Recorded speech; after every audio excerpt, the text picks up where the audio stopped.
有个男士到居酒屋，却因为怕出汗，既不敢喝酒，也不敢吃菜。空调安装师傅因流汗味被顾客抱怨了。美英和阿星俩姐妹花在巷子里开了家居酒屋，他们的父亲曾讲过，居酒屋卖的其实就是家常菜，还要向客人收费，这点本身就挺过分的，所以店名就叫黑心居酒屋。常客阿辉是位电工，店里要检修电路时，总是他过来帮忙。这次他带来了一个胖胖的男人，介绍说这是新员工宽志。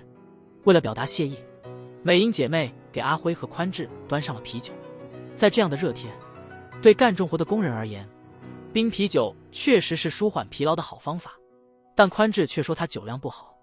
于是美英和阿星给宽志倒了大杯的，准备调制一杯柠檬苏打啤酒给他。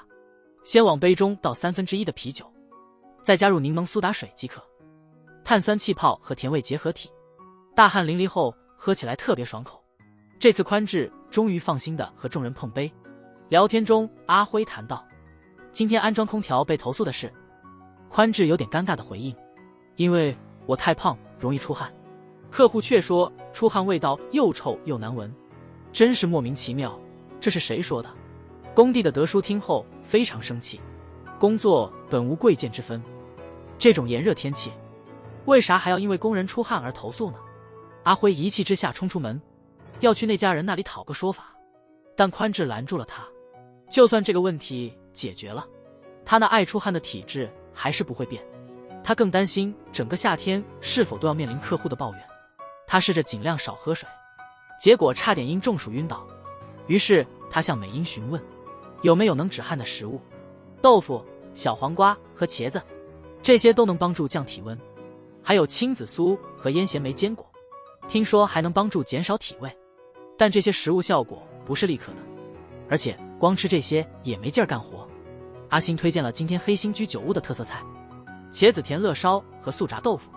美英做的素炸豆腐很像日本风味，可以加入自选的萝卜泥或姜泥，再撒上许多葱花，淋点酱油。美英笑称这道菜是超级懒人的黑心美食，但味道确实清爽又好吃。想吃素炸茄子和茄子甜乐烧宽志，他还嘴馋想吃点饱肚子的。美英提议做味增猪肉卷，把茄子对剖切成格子，在平底锅煎至软，涂上特制酱料，撒点芝麻就好。猪肉铺平，刷上酱料，放点去味的青紫苏，小心卷起，放锅里煎一煎就行了。做法超级简单，搭配清新的卷心菜丝和青葱，浇上调味汁就能招待客人了。肉质油润的猪肉片补充脂肪和蛋白，微咸风味不止完美配啤酒，也补回夏日流失的盐分。素炸豆腐一学一做，小心将整块豆腐切成均匀小方块，裹上粉料后投入油锅炸。豆腐外皮酥脆膨胀即可捞出，外酥里嫩的豆腐撒上葱花加调味汁，比起高汤豆腐多了那份焦香味，搭配冻过的日本酒也非常合适。宽志迫不及待地夹起茄子要一口吃掉，但是刚出锅的茄子太烫，他话都说不利索了。毕竟看到这样诱人的食物，任谁也忍不住大口吃起。眨眼间已经进入炎热的夏天，气温都快40摄氏度了。黑心居酒屋又推出了夏季必吃烤串，大家晚上啃串配啤酒，真是无比享受。因为炸东西太麻烦，美英特地弄了炸鸡翅，鸡翅腌好胡椒粉后，挂粉油炸至半熟，再涂料2烤。特制烤鸡翅就这样做好了，辣酱和大蒜的混合，让鸡翅味道带点辣。比起甜品，更适合配酒的是咸食。为了帮宽志治好多汗症，不少熟客在黑心居酒屋里出主意。大家为了帮我，竭尽所能想办法。宽志被感动到哭了。后来美英偶然在街上遇见宽志，宽志说车站旁要建新大楼，他们公司负责安装全部空调，因为大楼还没人住，所以他再也不用担心流汗影响工作。虽然今年夏天挺过来了，但为了应对明年夏天，他决心改善体质。美英也打算努力为宽志准备清新可口的美食。尽管店名叫做黑心，这儿却拥有美味佳肴和难得的温情。有人说90%的男性不喜欢西红柿，但当一个男孩愿意尝试西红柿，就标志着他已成长为成熟的男性了。美英和阿星2个漂亮的姐妹，在巷子里开了一家居酒屋。他们爸爸曾说过，居酒屋的菜跟家里做的一样，还得向客人收费，这点真的挺狠的。因此他们的店叫做黑心居酒屋。今天下午还没开始营业，平时活力十足的美英居然再跟一个西红柿低声说话。今天小店进了一批新鲜西红柿，虽然大小参差，但都品质上乘。今晚的特色菜单，美英想用西红柿搭配大量的奶酪和培根制作焗烤茄子，但是他俩突然意识到不少男性不喜欢西红柿，如果菜单都是番茄风味，可能会让部分顾客不太接受。美英正犹豫不决时，菜店老板阿红特地来找他讨论，听说3儿子梁胜不爱吃西红柿，想找找有没有让番茄更好吃的做法。老婆已经试过很多方法都不行，为了让挑食的梁胜能吃番茄，美英也在帮忙想办法。虽然有不少人不喜欢西红柿，但也有很多人超爱吃，所以黑心居酒屋今晚推荐的还是焗烤茄子番茄。常客小邱一听菜名就觉得好吃，于是立刻点了一份切片的西红柿和茄子，把茄子片放少油平底锅里煎，煎好的茄子放到烤盘底，然后依次加上培根、西红柿和大量芝士，送进烤箱烤7分钟，看着芝士慢慢融化，感觉特舒心。撒点洋香菜增添风味，焗烤茄子西红柿就做好了。整个过程只用了盐和胡椒调味。小邱的朋友阿亮不想吃那道菜，只因他是不爱吃西红柿的人之一。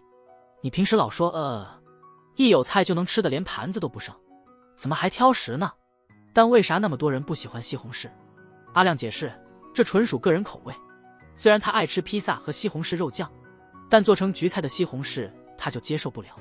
那焗烤茄子番茄的香味四溢，西红柿的甜搭配起乳酪和培根的咸，恰到好处地实现了味道的平衡。茄子的水分把这些味道封锁起来，使整道菜香味更浓。小邱坚决要阿亮也试试这美味。在压力下，阿亮终于动筷，犹豫了好几次后夹起一小块西红柿，这才勇敢地尝了尝，味道出乎意料，连讨厌西红柿的他也觉得相当可口。阿亮忍不住流泪了，这是他第一次真正感受到西红柿的好吃。从此他的生活多了一项美食享受。美英接手了这家居酒屋的梦想，就是为了看见每个人无论吃什么都能吃得津津有味。这一晚，那个经常打烊时刻来的男客人又来了，恰好他提到小时候也不爱吃西红柿，特别是那些黏糊糊的种子旁边的部分。他猜想许多人不爱吃西红柿，可能都是因为那口感。但有一年夏天，天气极热，妈妈把樱桃小番茄冻起来，竟然那种怪味没了，西红柿像冰沙般在嘴里慢慢溶解，而且也不会黏糊糊的。这样或许能改变别人对西红柿的反感。次日一开门，美英在店前碰见刚练完棒球的梁胜，他让他闭眼张嘴，然后把一颗冰冻的樱桃小番茄塞进了梁胜的嘴里。梁胜没尝出这是西红柿，只是觉得凉凉的，很解暑又好吃。虽然他还是说不喜欢西红柿，回家却因为吃太多冷冻樱桃小番茄拉肚子了。梁胜让我跟你说声谢谢，这大热天你有没有觉得没胃口啊？但奇怪的是，越热还越想吃。火锅烧烤这种热乎乎的美食，铁板上的美食嘶嘶作响，好像是食欲在脑海里爆炸的感觉。虽说现在已经秋天了，但气温依旧很高。黑心酒吧开着空调，让干活一天的电工阿辉感觉舒服多了。即便如此，这位平时能大快朵颐的男人，今天却意外的没什么食欲，因为白天喝了太多冷饮，晚上肚子还感觉难受。他先点了杯啤酒。怎么了？啤酒？你不是肚子不舒服吗？肚子难受还特别渴，饿了但又不想吃，真难受。因为工作，天天外面解决饭，天天换着吃冷面和仰麦面，早就吃腻了。听到这些，美英不禁自责，她已经接手家里店铺7年了，逐渐适应了管理的方式，但这种习惯也让她有点固步自封。她该尝试些新菜式了。虽然给客人提供了选择，但老顾客梅姨和心脏大叔不这么看。他们认为人们现在对食物容易腻，因为太多东西太容易得手，就像杯中酒一样，如果不常能喝到，大家都会细细品味。可要是天天都能喝，就会觉得很平常。因此忍耐着想吃的冲动，一旦吃到它，就能深切感受到那份幸福。现在很多人都没法真正享受吃美食的快乐，真是可悲。这时，心脏大叔忽然想起，他大学时经常吃的那种炒面，不是小摊上的，而是在装牛排的铁盘里做的。铁盘不只有炒面和酱汁，旁边还淋了蛋液，蘸着浓浓的半熟蛋吃，味道实在是太棒了。而且铁盘还能保持热度，这样炒面总是热腾腾的。只是遗憾，他已经多年没尝过那个味道了。啊，感觉我的食欲被勾起来了。恰巧那家破酒馆也有铁盘，梅姨马上认出这铁盘是美英爸爸以前煎山药泥用的。抓住这个机会，做大家喜欢吃的各种美食吧。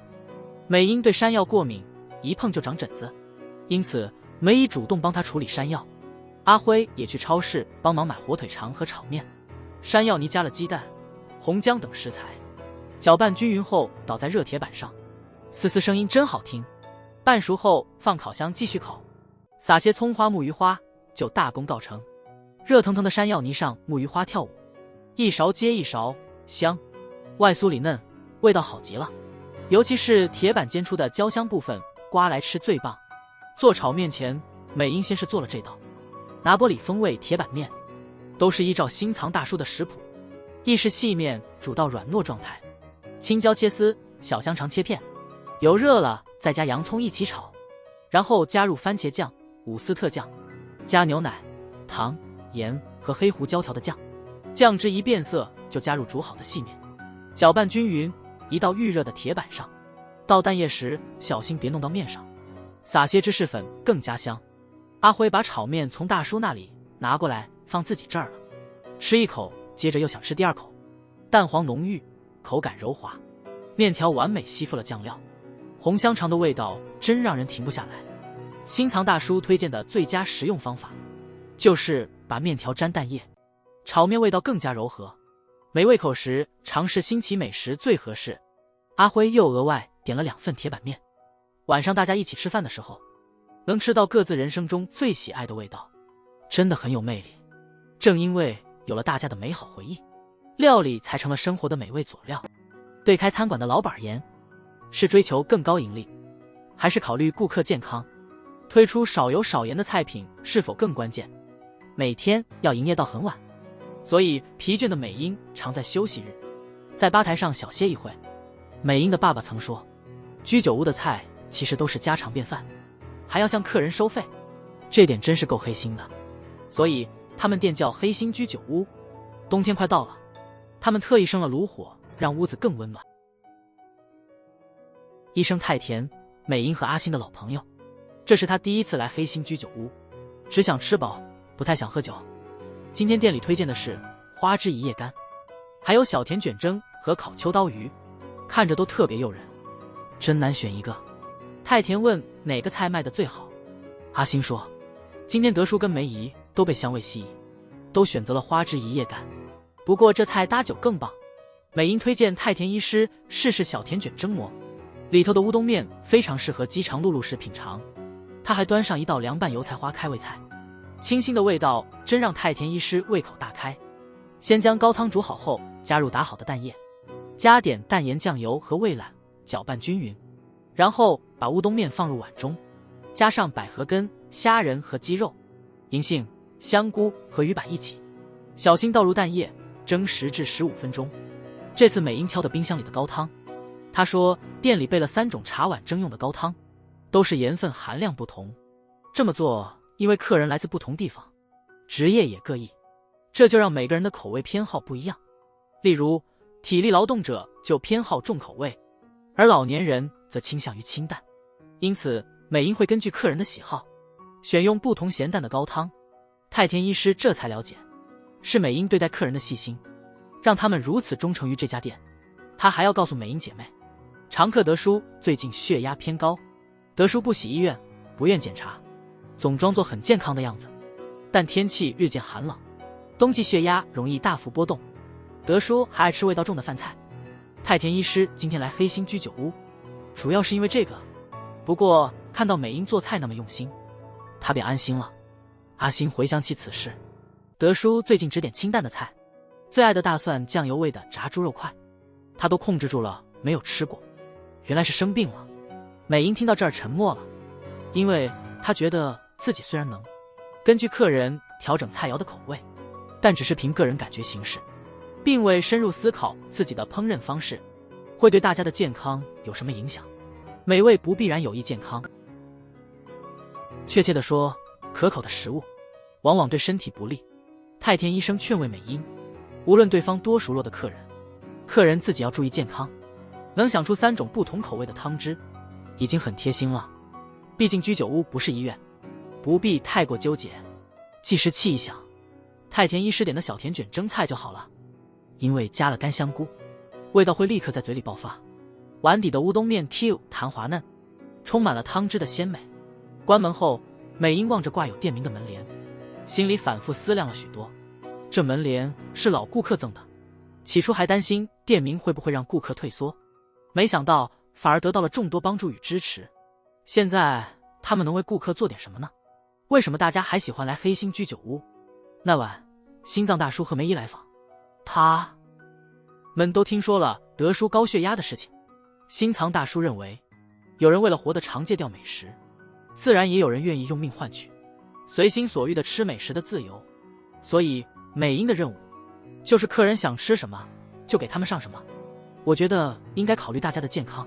但心脏大叔直言不讳地告诉美英，德叔又不是他们亲人，何况居酒屋的本质就是客人付钱的地方，老板端菜的地方，而这家黑心居酒屋更像是个聊天的咨询处。如果美英当医生，给每个人讲健康知识，迟早会累坏的。说到这里，德叔走了进来，点了一杯木本酒和一份酱煮鱼，但美英因担心德叔血压高，迟迟不上菜。经过大家劝说，德叔最终答应去医院做体检。他也承诺会好好照顾自己的身体，只为了晚上能在黑心居酒屋畅饮一番。因此他的早中餐都特别控制盐分。听闻此事后，美英终于答应给德叔上菜。虽然健康最重要，但对德叔而言，能做自己喜欢的事才是让生活充满活力的秘诀。4人整齐站成一排，按照规定的方向吃烩方卷，一定要一气呵成吃完，说一个字就会失去1年的好运。常去那家破酒吧的上班族阿健，每次一进门就火冒3丈，据说是跟老婆大吵一架。阿健回想起来，想在周日跟家人一起下厨，和孩子们享受一顿早午餐，大家各司其职。他负责做咖啡和烤吐司，太太在弄沙拉，小孩则负责煮鸡蛋，但煮出来的蛋都没熟透。阿健先生偏爱半生不熟的蛋，蛋黄的是深橘色，最好中间略带点生。他对自煮蛋的品质非常挑剔，所以他事先告诉了孩子，煮7分钟后就得冷却。结果鸡蛋的蛋黄完全没熟透，连蛋白都没凝固，因此他责备了孩子。太太不高兴，2人开始争吵。其实事情并不严重，阿健却很生气。阿健的同事小山和美英对视一眼，试图帮阿健找个下台阶。他们装作大声地说，今天黑心酒馆推荐的菜是炸藕夹，填料包括绞肉和虾，选你爱的来喝。